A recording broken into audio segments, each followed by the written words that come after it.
मित्रांनो, स्वागत आहे पुन्हा एकदा आपल्या नवीन व्हिडिओमध्ये. तर चला, आजचा आपला व्हिडिओ जो आहे ब्लॉग आपण आज स्टार्ट करतो आहे. आपल्याला हॉटेल लिंब लागतात ना, मग ते आपण प्रयोग जास्त करून काय करतो, घरच्या घरी करतो. आता बघा, याला फुलं आली बघा, याला फुलं पण आली आणि याला लिंब पण आलेले आहेत. मस्त असं आलं. आता काय केलं, याला वर्षी छाटले होते आम्ही, मागच्या वर्षी छाटून घेतले.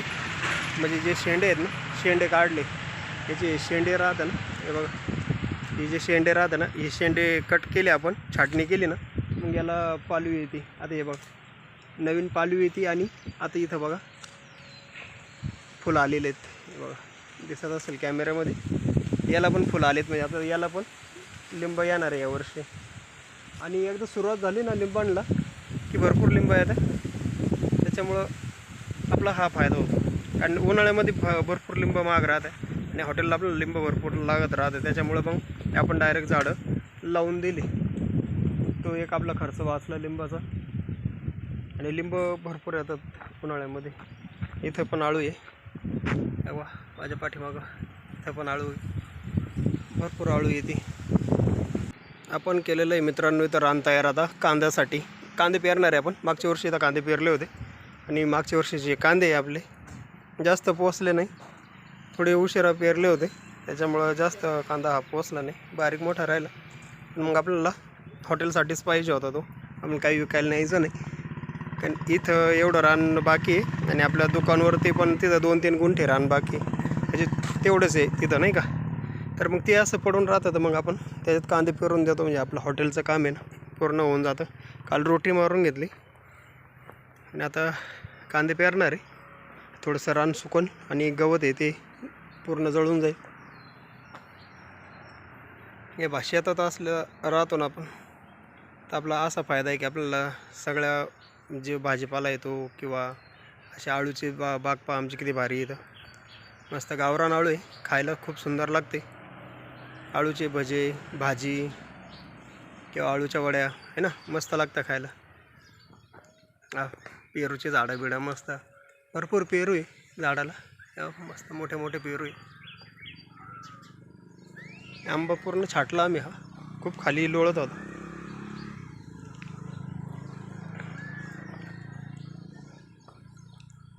चिक्कूचे झाडं आहेत, भरपूर चिक्कू लागलेले आहेत. याला पण छाटायचं आहे खालून, पण आता एवढा सीझन काढून घेऊ, चिक्कू खाऊन घेऊ, मग छाटू. असं मस्त छोटे छोटे चिक्कू आलेले आहे. आता 2 झाडं आहे, 2 झाडांनाच भरपूर चिक्कू राहतं. याला पण आलेले आहेत. आता हे खालून आहे ना साफ करणं गरजेचं आहे, कारण काय होतं, शेजारीच आपला बंगला आहे आणि अडचण होत राहते फांट्याखाली असल्यावर. आता याच्या खाली ना साफसफाई होत नाही, तरी आम्ही ना केली कशी तशी होती. पण मग अडचण म्हणलं की मग काही ना काही येत राहतं अडचणीत, जास्त गबळ असलं. त्यामुळे स्वच्छता ठेवली पाहिजे. बघा, मस्त असं स्वच्छ केलेलं आहे सगळं. जास्त आहे आजूबाजूला, त्याच्यामुळे ना बिबट्याचं प्रमाण खूप जास्त आहे. आमच्या आजूबाजूला ना बिबट्याचं खूप जास्त प्रमाण आहे. त्याच्यामुळं आहे ना स्वच्छता ही ठेवावंच लागते, लय अडचण होऊन द्यावं लागत नाही. कारण काय होतं, रात्रीच टायमाला लक्षात येतं आहे नाही येतं आहे. पण आपल्या बंगल्याला कसं आहे, पूर्ण कंपाऊंड केलेलं आहे, आतमध्ये काही प्रॉब्लेम नाही. पण बाहेर निघाल्यानंतर त्यासाठी आम्ही ना पूर्ण परिसर स्वच्छ ठेवतो. हे बघा, सगळं असं स्वच्छ आहे साईडनी पण. आणि मागच्या वर्षी ना हे 2 केळीची झाडं लावली होती. आपल्याला झाडांचा खूप आवड आहे, त्याच्यामुळे सगळ्या प्रकारचे झाडं आपण लावलेले आहे. आता ही केळीच राहिली होती शिल्लक, मागच्या वर्षी लावली होती. झाडं मस्त डेव्हलप झाले बघा, मस्त मोठे मोठे झाडं झाले.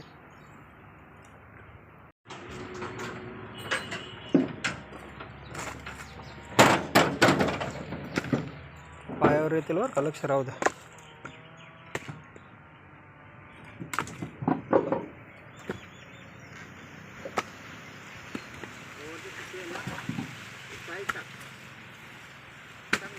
ते तिकडे पाठीमागे फेक ना.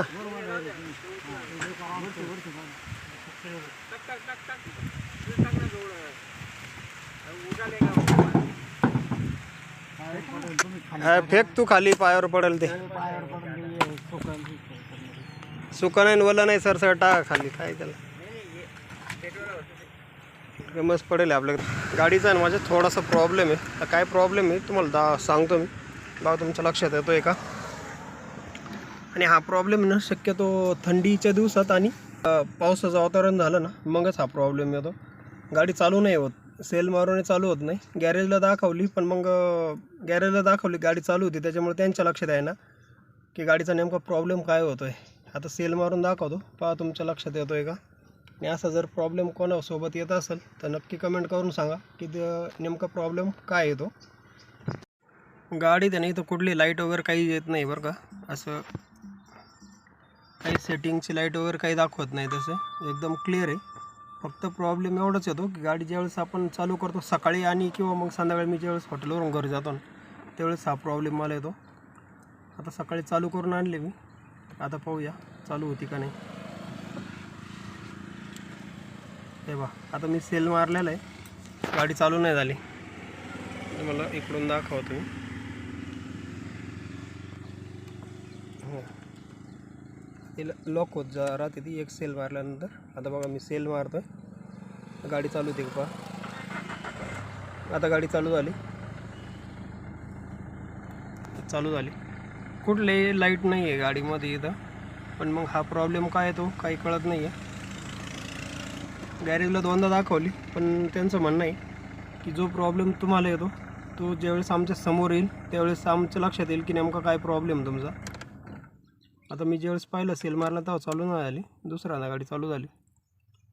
परत एकदा पाहूया, आता चालू झाली. तर मित्रांनो आता हॉटेलचं सगळं आवरलं आणि आता निघालो आहे घरी. हॉटेल वाढवलं आहे, आता 10:30 वाजले तर घरी निघालो आहे. आता पाहूया आपली गाडी चालू होती का. सकाळी मी तुम्हाला दाखवलं, सकाळी एक सेलमध्ये नाही चालू झाली पण दुसऱ्या सेलला चालू झाली. आता पाहूया चालू होती का नाही होती.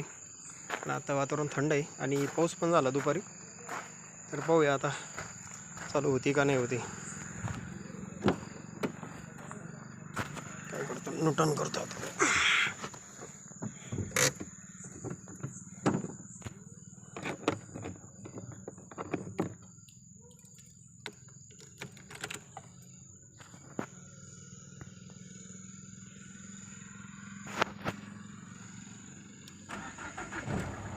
ओके चालू झाली, काही प्रॉब्लेम नाही. असं का होतं कारण काही काही दिवस खूप त्रास देते ती, काही काही वेळेस पटकन चालू होते, काही प्रॉब्लेम कळत नाही.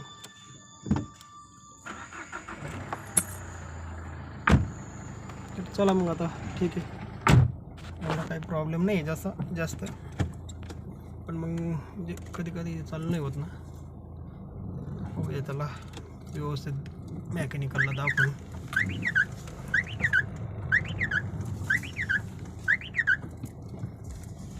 तर चला मग आता आजचा दिवस खूप चांगला गेला आणि व्हिडिओ आपला मस्त झाला आणि आता निघलो आहे मी घरी. तर चला मित्रांनो, सगळ्यांना शुभरात्री.